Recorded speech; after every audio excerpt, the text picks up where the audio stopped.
हरियाणा सरकार के द्वारा उत्तरी हरियाणा और कुरुक्षेत्र के कई इलाकों में धान की खेती पर रोक लगाने पर खट्टर सरकार के खिलाफ सांकेतिक धरने पर शाहबाद एसडीएम ऑफिस के बाहर धरने पर बैठे रणदीप सुरजेवाला कांग्रेस नेता।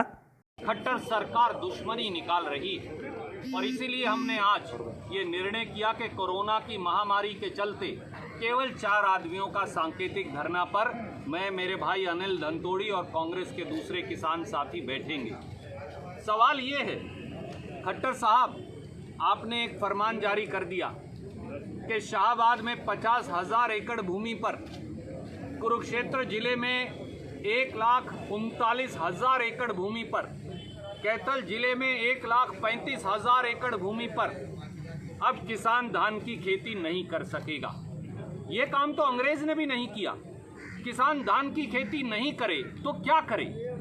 जमीन मेरे बाप दादा की, मालिक मैं, निर्णय खट्टर साहब करेंगे कि मैं किस चीज की खेती करूंगा।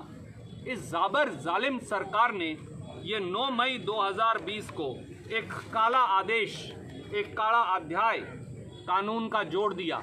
हम इसका विरोध करने के लिए आए और यहाँ तक भी कह दिया कि अगर किसान धान की खेती करेगा तो उसकी सारी सब्सिडी, बिजली का बिल, खाद, बीज, सब उसकी सब्सिडी वापस ले ली जाएगी और यहाँ तक कि न्यूनतम समर्थन मूल्य पर उसकी फसल नहीं खरीदी जाएगी। 26 ब्लॉक्स में कुरुक्षेत्र और कैथल के समेत अब 26 तहसीलों के अंदर किसान पंचायत की जमीन पर भी धान की खेती नहीं कर सकता।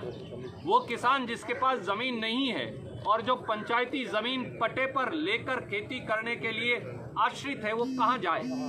और यहाँ तक भी कह दिया कि 50 बीएचपी की मोटर है तो ट्यूबवेल का कनेक्शन भी काट दिया जाएगा।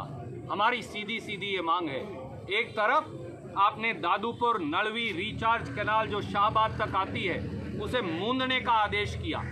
पिछले 53 साल में मनोहर लाल खट्टर साहब अकेले ऐसे मुख्यमंत्री हैं जिन्होंने इस प्रकार का तुगलकी फरमान जारी किया किसान विरोधी। कहाँ है दुष्यंत चौटाला? कहाँ है जजप्पा के नेतागण? कहाँ है भारतीय जनता पार्टी के नेतागण? इस उत्तरी हरियाणा, कुरुक्षेत्र और कैथल जिले ने ही, करनाल जिले ने ही खट्टर साहब आपको मुख्यमंत्री की गद्दी पर बिठा रखा है। इन्हीं किसानों के भरोसे ही 50-50 करोड़ के हवाई जहाज से और हेलीकॉप्टर से नीचे आप पाँव नहीं उतारते, आप उन्हीं के पेट पर लात मार रहे हैं। और अगर किसान धान की खेती नहीं करेगा तो ये बताइए कि हमारे आड़ती भाई जो हैं, जो पूरी मंडियां धान के ऊपर चलती हैं, वो कहाँ जाएंगे? क्या उनका धंधा नहीं बंद हो जाएगा? इस पूरी जीटी रोड पर, खासतौर से कुरुक्षेत्र, शाहबाद, कैथल के अंदर अगर कोई व्यापार है तो वो चावल का व्यापार है, राइस शेलर का व्यापार है, चावल निर्यात का व्यापार है। क्या वो व्यापार पे तालाबंदी नहीं हो जाएगी? और अगर किसान की किसानी चली गई, मजदूर की मजदूरी चली गई, फसल का निर्यात चला गया, राइस शेलर का धंधा बंद हो गया, आड़ती का धंधा बंद हो गया, तो फिर ये इलाका मर जाएगा। खट्टर साहब, इस इलाके के खिलाफ इस प्रकार का तुगलकी और किसान विरोधी फरमान वापस लीजिए, ये हमारी मांग है। सर, दूसरी तरफ केंद्र की बात की जाए, आपकी पार्टी की काफ़ी केस हैं मैडम गांधी, तो उत्तर प्रदेश में अगर वो आवाज़ उठाती है तो उनके निजी सचिव को मामला दर्ज किया जाता है। तमाम प्रकार की कोविड के दौरान उनको परेशानी है। भारतीय जनता पार्टी की ये कहानी बन गई।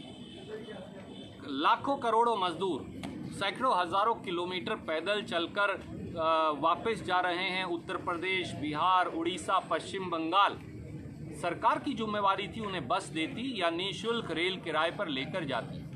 एक तरफ तो वो जुल्म और दूसरी तरफ जब कांग्रेस श्रीमती प्रियंका गांधी 1000 बसों का इंतज़ाम करवाती हैं कांग्रेस के खर्चे पर, तो फिर आप मुकदमे दर्ज कर कांग्रेस के नेताओं को प्रताड़ित करते हैं। हमें ये कदापि मंजूर नहीं। आदित्यनाथ उर्फ अजय सिंह बिष्ट जी की पोल खुल चुकी है।